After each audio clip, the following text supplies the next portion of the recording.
يعني بتكلف. ادي امامنا بيرسي تاو اماميه جنوب افريقيا حاول ركنيه اولى. سيمبا امامنا هنا مميزين في الكرات العاليه. سيمبا راسيه خطيره الكوره خطر الكوره ضربه راسيه المره دي من خلال اللاعب ساد. المساحات اللي بنتكلم عليها العرضيه نيران الصديقه والهدف الاول احمد نبيل كوكا امامنا هنا. لعب لقاء 2-2 امام سيمبا في الدوري الافريقي ويسجل الاهلي امامنا. استغلال المساحات والانطلاقات في الاطراف. دفاع يعاني دفاع فريق نادي سيمبا. هجوميه مميزين. استقبلوا هدف في هذا الملعب فقط امام نادي اسك وخارج ملعبهم امام الوداد.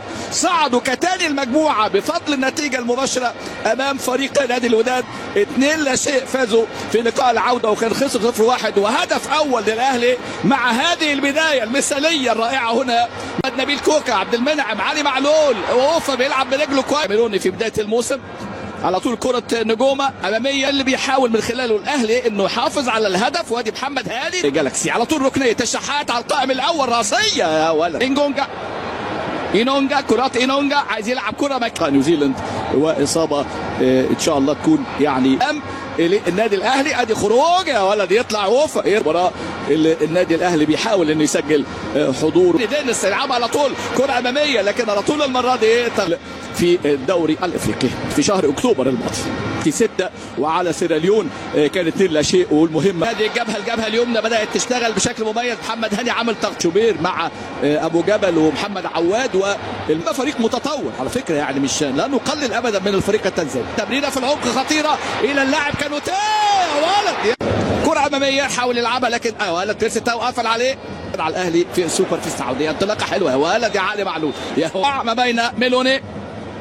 ادي امامنا هنا مقطوعه 9 واستقبل 6 والثاني كان الاهلي.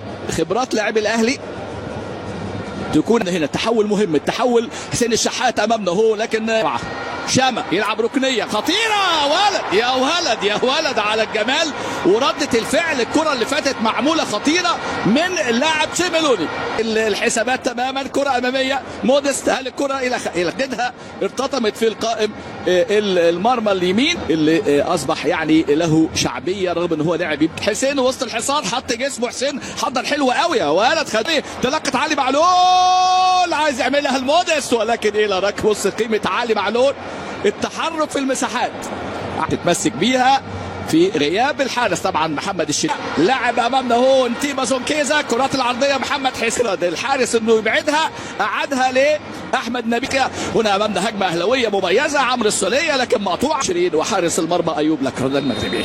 مودست فاول. تنزانيا مره ثانيه الضغط هنا من جانب دينيس كيبوي في الدقيقه 39 وبعدها شفنا تسديده مالوني اللي عادت المقص كيزا لكن بص كم واحد قفل عليه على طول. ورا شامه خطره شامه خطير امامنا هنا. شامه كره الرغبه والطمع في هدف ثاني عشان يامن الاهلي الفوز والانتصار. شوف امامنا اهو في كل يعني الملاعب هتلاقي الاهلي مقفلين كويس. المره دي بقى الهروب خطير دينيس لكن تعال رايه وتسلل امامنا. دينيس كيبوي بروسبر امامنا.